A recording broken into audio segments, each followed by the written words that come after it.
ఇది మన 200 గజాల ఫ్లాట్. ఓకే, సరే. ఇక్కడ ఎంట్రన్స్, సరే. ఇక్కడ ఒక వాష్రూమ్. ఎంట్రన్స్ దగ్గర ఏంటి వాష్రూమ్? ఎప్పుడైనా మీ తమ్ముడు వచ్చినప్పుడు ఎంట్రన్స్ దగ్గరికి వచ్చినప్పుడు అతనికి అది సడన్గా వాష్రూమ్ వస్తే అక్కడ వెళ్ళిపోతాడు. సరే. దీని పక్కనే ఒకటి బెడ్రూమ్, దీంట్లో ఒక వాష్రూమ్, ఇక్కడ ఒక వాష్రూమ్.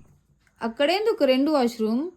బెడ్రూమ్ అన్న తర్వాత ఇద్దరు ఉంటారు కదా, ఇద్దరికి ఒకటేసారి వాష్రూమ్ వస్తే దీంట్లో కోళ్ళు వెళ్తారు. సరే. దీని పక్కనే ఒకటి మాస్టర్ బెడ్రూమ్, దీంట్లో 1 2 3 మొత్తం 3 ఉంటాయి. అక్కడెందుకు 3 వాష్రూమ్స్? బెడ్రూమ్లో అది మినిమం అది ముగ్గురన్న ఉంటారు కదా, ఒకవేళ అది ముగ్గురికి వాష్రూమ్ వచ్చినప్పుడు దీంట్లో కోళ్ళు వెళ్తారు. మాస్టర్ బెడ్రూమ్ కదా అది. సరే. దీని పక్కనే కిచెన్, కిచెన్లో ఒక వాష్రూమ్. కిచెన్లో ఏంటి వాష్రూమ్ అసహ్యంగా? కిచెన్లో వంట చేస్తున్నప్పుడు ఒకవేళ వాళ్ళకి ఏమైనా వాష్రూమ్ వచ్చిందనుకో దాంట్లోకి వెళ్తారు. బయట వెళ్ళొచ్చు కదా.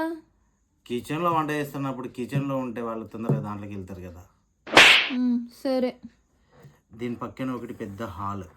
ఓకేనా, ఇక్కడ 4 సీటర్ సోఫా, ముందట ఒకటి పెద్ద టీవీ, ఇక్కడ ఒక వాష్రూమ్, ఇక్కడ ఒక వాష్రూమ్, ఇక్కడ ఒక వాష్రూమ్, మొత్తం. హాల్లో ఎందుకు అన్ని వాష్రూమ్స్?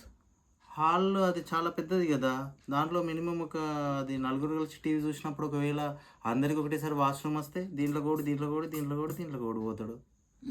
సరే. ఇక ఇది మొత్తం లివింగ్ ఏరియా, దీంట్లో మొత్తం వాష్రూమ్స్. ఇక ఎందుకు అన్ని గల వాష్రూమ్స్?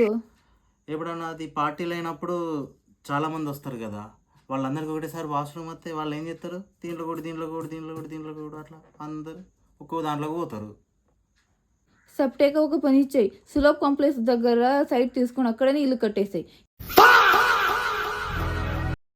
ఎవరికి ఏ ప్రాబ్లం ఉండదు అప్పుడు.